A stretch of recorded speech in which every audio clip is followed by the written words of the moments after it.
my first book, called The Art of Innovation, was about the tools of innovation, the practices people could use.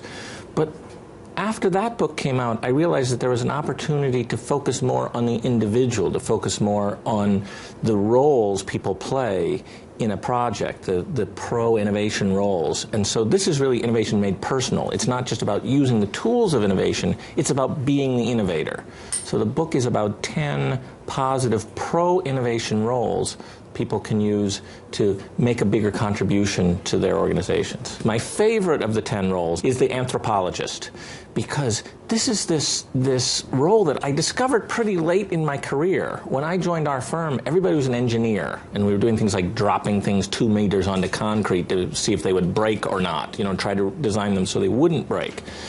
But in 1991, we brought in a bunch of anthropologists, and at first I thought, this doesn't seem like a hard job. I mean, yes, some of these people have PhDs, but they do jobs like they go sit by lakes and streams and watch kids fish and then come back and tell us about it. And I thought, gee, is this really useful?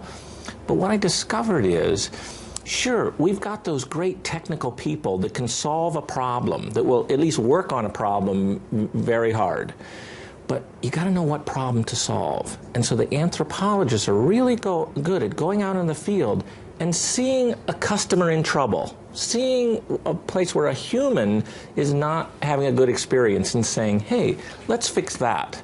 And once the anthropologist identifies the problem, then the technical team is often quite good at solving it. And so that's why I say I think it is the most leveraged of the 10 phases of innovation. And the reason that is so is because customers, be they consumers or business-to-business customers, customers sometimes lack the vocabulary to tell you what's missing from your offering. What didn't you give them? They just don't think about your products and services as much as you do, and so they're not saying, you know what I'd like to have that you haven't given me yet? They just don't think in those terms. And so it's always missed on the surveys. But if you observe, if you watch them struggle, if you watch them frown, if you watch them get stuck or get lost, you say, hey, let's fix that. Yes. And sometimes it's hilariously obvious once you see it.